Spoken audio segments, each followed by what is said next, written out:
Dan Goodwin in here because he's been sitting backstage. I've seen him backstage for a while, and I know he listens to everything out there. Dan, how are you doing tonight? I'm doing great, Rich. How are you doing? Oh, this has been a blast. This has been absolutely a blast to hear the stories, read the stories, hear from the people. You come into this now wrapping everything up here, but you also are a guy that, you're from Kansas. You're the founder of the CYA Consulting. You advise business owners and entrepreneurs in crisis response issues that helps them change people's reality. Entrepreneurs don't have anything called crisis in their life, Dan, do they? No. You asked a while ago, what do you love and what do you hate? You asked Peter that, right? Yeah. And it's that answer was yes and yes. it's the lows. And, people say that, if especially in Kansas, if you don't like the weather, wait 5 minutes. If you don't like being an entrepreneur, wait 5 minutes. You'll be on the ultra high or the ultra low. It happens all within a matter of seconds sometimes. Now, your chapter is interestingly called The Lessons from a Seventh Grade Entrepreneur. You started early, man. Yeah, and actually the first working title was Lessons Learned as a Seventh Grade Drug Dealer. And then I struck that out and I put entrepreneur. So I did see the strike. I knew that was in there. So tell us about it. You one of the quotes was, I was ADHD before it was cool. So you've had your own challenges, right? Yeah, or diagnosable. You talked a little bit, I think you alluded to it with Sandy, but about corporal punishment. And yeah. I graduated from corporal to, what's the next rank up? It was major. I don't know. It was something. So that was part of your upbringing. How did that define you? How did that impact you? Did that limit you? Did that challenge you to keep going? What did that do? It was, wow. It was imposed order. Yep. It was, I was always, an active child, right? Always creating chaos and turmoil, and always wanted to have fun. I was like my mom in that way. If people are around, it's time to party, no matter what else is going on, right? You talk about personal development in this chapter, and you said, I know when a person focuses on personal development, it has an impact on their professional life. Now, I've known you for a while. I know you're always consuming. Why is this so important? Wow. So the journey of personal development can almost always, not always, but almost always certainly make your life better, especially as you grow up and you're starting to get into business or open a business or be an employee. The personal development journey for me is one of consuming, of reading a lot. And then when I got into the corporate life, we had some opportunities, and I was very early in my life, in my my early 20s, right when the 7 Habits book came out by Stephen Covey. Yeah, fabulous.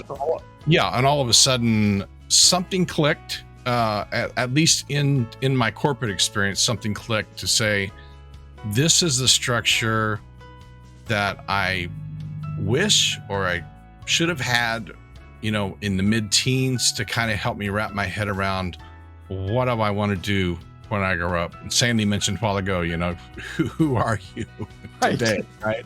So it's like, what do you want to be when you grow up? And I ask myself in the mirror every day, what do you want to be today, Dan, when you grow up? And I haven't quite figured out that question yet, the answer. So again, in working with people, you know how important it is to identify values. Several other authors, writers have talked about it throughout the book, but you got to put a pin into it. The power of values is your compass to help you keep going. Yeah. So the 3 things I work through with my consulting clients is values, vision, and velocity. And the values piece, a lot of business owners and entrepreneurs, they want to focus on the vision, right? Mm-hmm.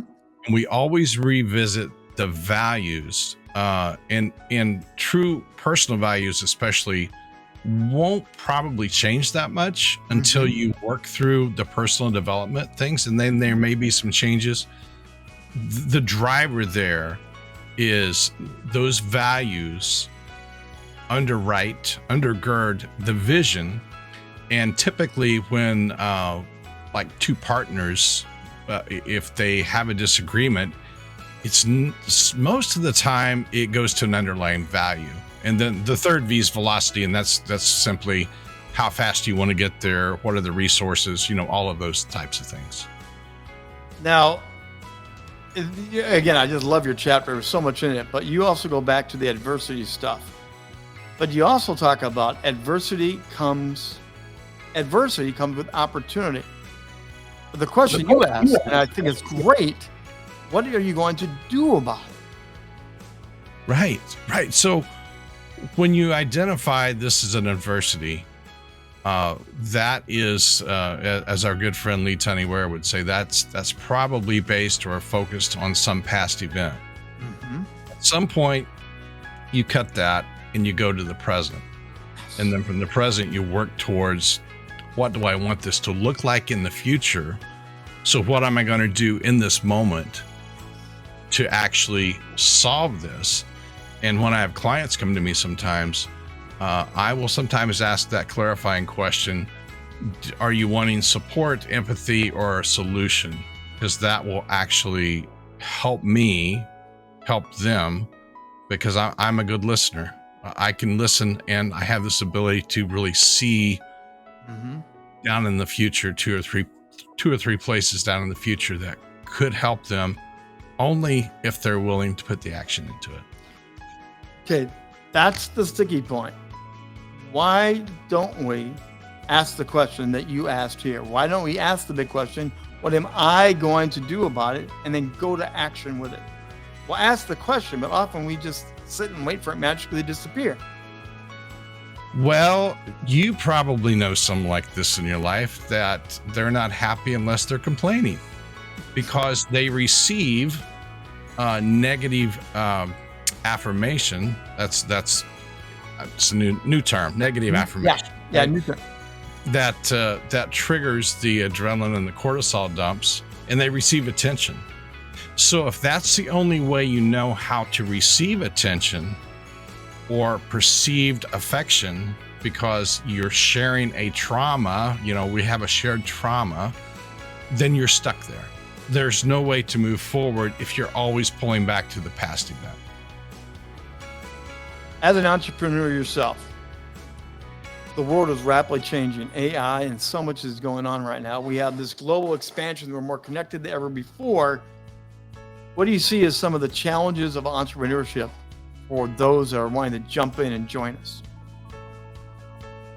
Wow, ask great questions. Use your critical thinking skills. That's really where my interrogation investigative training comes in, is to challenge people to not accept any programming that are thrust upon them by friends, family, mainstream media, church, social groups, whatever you allow into your life, that you still have enough self-awareness that you will absolutely question everything. Question everything. And when the hard knocks, as the book is called, when the hard knocks come, what's your answer to that, Dan? Take a step back. What I do now, this is present day Dan, not young, immature Dan. So instead of looking for others to blame, say, how did I get here? We all have adversity. We all have situations thrown at us that we are not responsible for. The only thing we're responsible for is how do we handle that? We learn, people come into your life for a reason, a season, or a lesson. And I'm at this point in my life, I don't need any more lessons. I just want to move forward.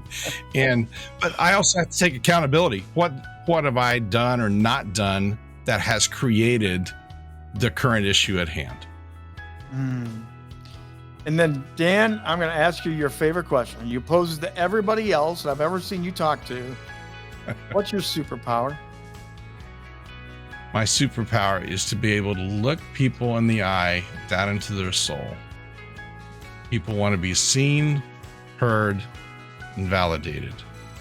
And I've said in enough investigative interviews that when people had to meet with me at that level of an investigation, if they're the subject or a witness, this may be their first opportunity to tell their side of the story without judgment, no matter how bad the situation was.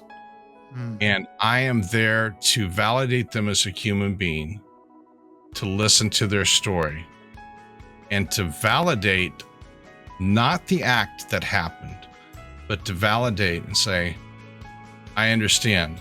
I'm not sure that I wouldn't have done anything different if I was where you were, if these seats were switched.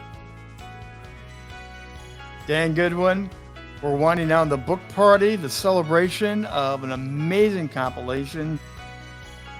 Have you had fun today?